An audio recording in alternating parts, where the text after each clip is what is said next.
Prazer, eu me chamo Lucas Martins, sou estagiário do 8º e 9º ano do Ensino Fundamental do Colégio de Aplicação UCP. Vem comigo para a gente conhecer um pouquinho dessa história. O objetivo é trazer a reflexão, tanto para o professor quanto para o aluno, no sentido de não trazer uma nostalgia, mas trazer uma contextualização da importância desse livro, tanto em formato físico quanto digital, mas de que esse livro esteja sendo explorado, esteja sendo aproveitado, esteja sendo utilizado como objeto de construção de conhecimento, tanto para o professor quanto para o aluno. Então, em que se objetiva, né, e no que se justifica essa intervenção? O objetivo é exatamente trazer o aluno para essa reflexão quanto à importância da utilização do livro no seu processo de formação, no seu processo de aprendizado. E a justificativa é exatamente trazer esse incentivo. Eu percebo que muitos jovens, às vezes, eles não têm uma prática, um hábito de leitura, e volta aqui a falar não somente do livro físico, mas pode ser também um livro digital. Um audiobook, hoje em dia também existe, né? Mas, às vezes, esses alunos estão afastados dessas mídias, muitas vezes por falta de incentivo. Hoje há um grande incentivo, há um grande apelo para que haja um grande contato com as mídias digitais, vídeos, né? Vídeos, redes sociais, às vezes os alunos estão ali muito envolvidos com esses conteúdos e deixando, às vezes, de lograr conhecimento através das mídias um pouquinho mais tradicionais. Bem, nesse sentido, quero também aqui trazer a citação do Cotrim, que também é um grande autor de obras didáticas já de muitos anos, e ele trabalha tanto livros de história quanto de filosofia, e aqui ele vai trazer uma reflexão, né, sobre a importância desse livro, mas também dizendo o seguinte: olha, o livro didático de história, ele não é um manual no sentido estrito de que, olha, eu só posso utilizar esse livro como uma ferramenta de ensino. Não. Ele está dizendo ali bem especificamente, o livro de história não é uma coletânea de aulas prontas e acabadas. Ele não vai substituir o trabalho dinâmico dos professores e dos alunos. Então, num livro, a gente tem um compêndio de vários processos ali históricos, né, de várias lições que vão estar sendo passadas para os alunos. Mas não quer dizer que não possam ser geradas novas contextualizações, novos debates, novas percepções, não somente sobre as temáticas do livro, mas até mesmo temáticas novas, tá? Então, o que é um livro didático? Seria, né, livro didasqueia, ou seja, uma ferramenta como uma forma de apresentar o ensino, ou seja, apresentar o conhecimento. E aí, qual seria a história do meu livro, né? Hoje eu estou estudando na Telares História, né? Não é esse aqui o livro que vocês têm? Vocês, professores, alunos, eu tenho certeza que é esse aqui o livro que vocês têm em mãos. A gente sabe que esse foi o livro adotado pelo Colégio de Aplicação UCP. Só que esse livro passou por vários processos, por isso eu digo que os livros também têm história, muito embora sejam livros de história, da disciplina de história. Essa coleção não nasceu com esse nome, tá, de Telares História. Ela nasceu com este autor, Cláudio Vicentino, que é o autor principal, mas nasceu lá na década de 90, e ela não se chamava Telares, ela se chamava História Memória Viva, tá? Também pela editora Scipione, que hoje está junto com a Ática, né? Elas se fundiram, mas na época era somente a editora Scipione. E aí a gente trabalhava os livros, né, em uma coleção de 5ª a 8ª série, do 1º grau. Hoje em dia se chama Ensino Fundamental 2, né, 6º a 9º ano. Na época se chamava 5ª a 8ª série. Então, o que a gente tinha nessa coleção História Memória Viva? Né? O que o Cláudio Vicentino trazia para a gente? Ele trazia os 2 primeiros volumes, né, 5ª e 6ª série, História do Brasil, 7ª série, História Antiga e Medieval, e 8ª série, História Moderna e Contemporânea. Não somente o Cláudio Vicentino, juntamente com a editora Scipione, trabalhavam neste modelo. Vários outros autores e editoras no Brasil já estavam trazendo a história neste formato, isso sendo herdado de vários outros modelos aí na década de 60, com vários autores aí que foram renomados, né, no ensino de história, como Armando Sotomayor, como Sérgio Buarque de Holanda. Então, esse modelo que o Cláudio Vicentino traz para a gente, inaugurando a coleção dele, ele já vinha sendo herdado de vários outros autores, tá? Ele não inaugurou algo novo, ele inaugurou uma coleção, tá? Então, isso foi na década de 90, essa é a capa, né, dos 4 primeiros volumes dessa coleção que ele inaugurou. Ainda na década de 90, já no finalzinho dessa década, essa mesma coleção foi atualizada. Quando você pega o seu livro, se você for olhar lá o índice sistemático dele e a parte bibliográfica, você vai ver que existe uma ficha catalográfica, e nessa ficha consta ali os dados do autor, da editora e a edição, tá? E aí, uma das edições, né, desse livro, História Memória Viva, já no finalzinho, né, quando ela já estava para ser reformulada, ela recebeu aí essa nova roupagem, né? Por que eu digo de nova roupagem? Porque não foi algo revolucionário.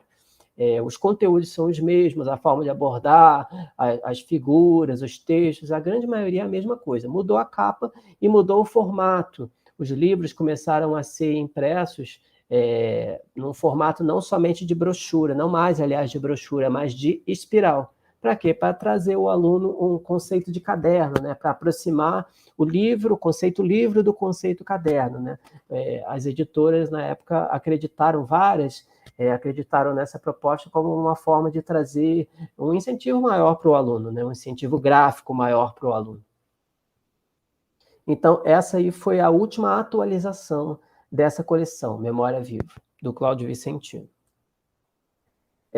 Em 1995, concomitantemente à atualização da História Memória Viva, o Vicentino ele inovou, lançando a coleção História Integrada. Eu estudei nessa coleção, tá, gente? Então, assim, aqui eu posso falar de coisas que realmente eu estudei, vivenciei o ensino de história através desses livros. E aqui, esse aqui é o livro da 8ª série, né?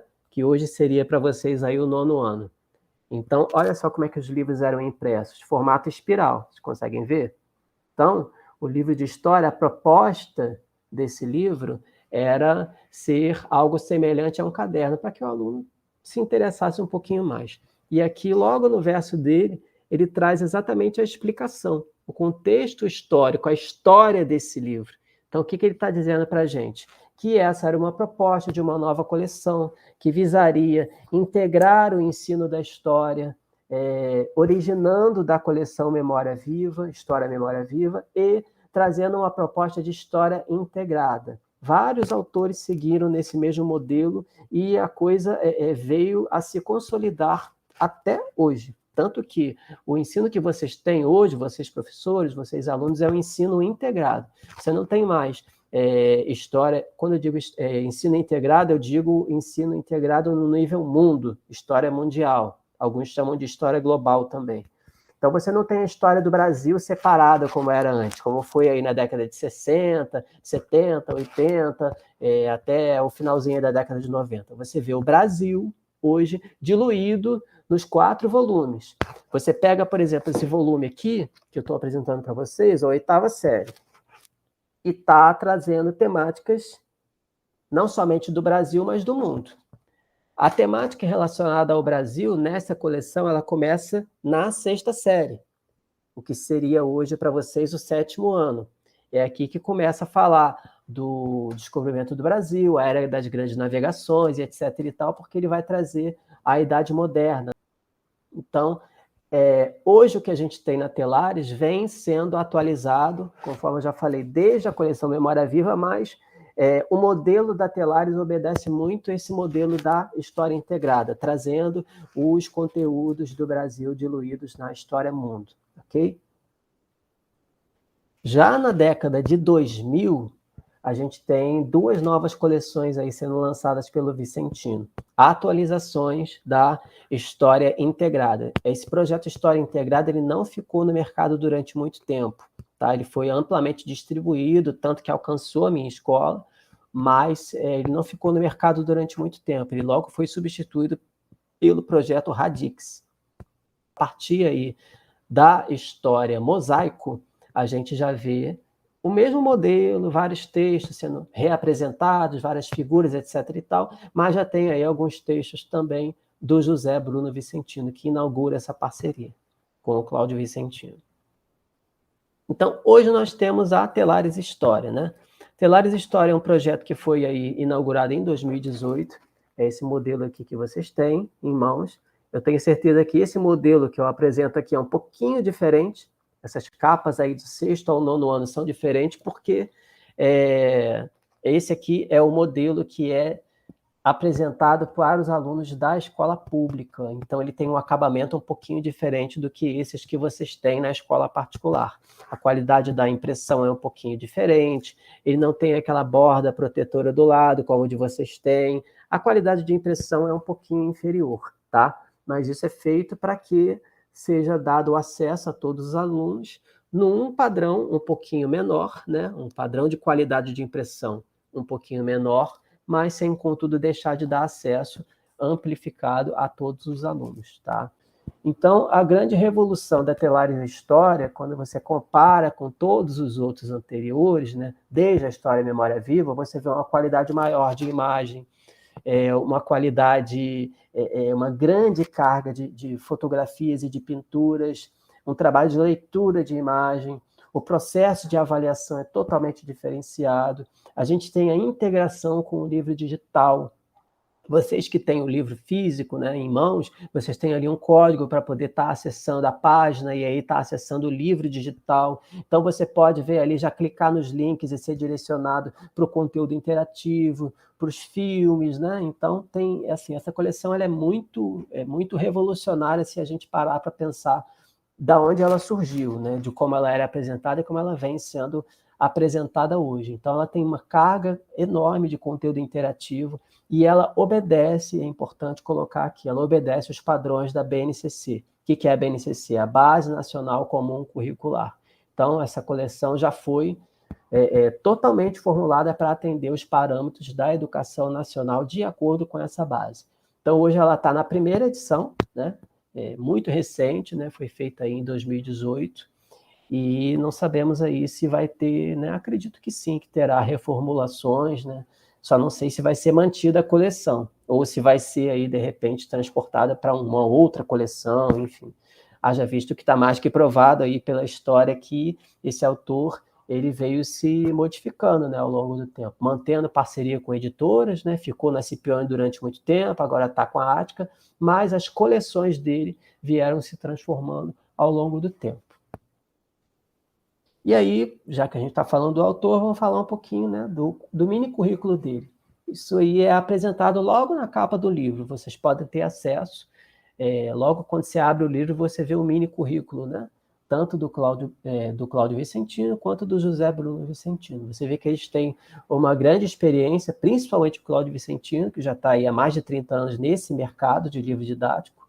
Eles são professores, né? Eles estão acostumados com essa didática de sala de aula também, e já têm aí uma vasta experiência nesse campo e concorrem com vários outros. Hoje em dia, livro de história não é mais uma coisa inacessível, e bem como das outras disciplinas. Hoje a gente tem livros de tudo quanto é temática, sendo distribuído em mercado nacional, sendo distribuído nas escolas, e sendo comprado, né, também por várias pessoas. Então, é um projeto que está em franca distribuição, em franca ampliação, e a gente vê aí que esses autores, eles são realmente autores já consagrados, tá? Mas tem vários outros. Para finalizar minha fala, a bibliografia, essa é a bibliografia específica deste vídeo, tá? No projeto completo de intervenção que está sendo submetido à supervisão, né, do professor Marcos Levi, existe uma bibliografia muito mais extensa, mas aqui para esse vídeo foram utilizadas somente essas 3 fontes, né, o Cotrim, o Vicentino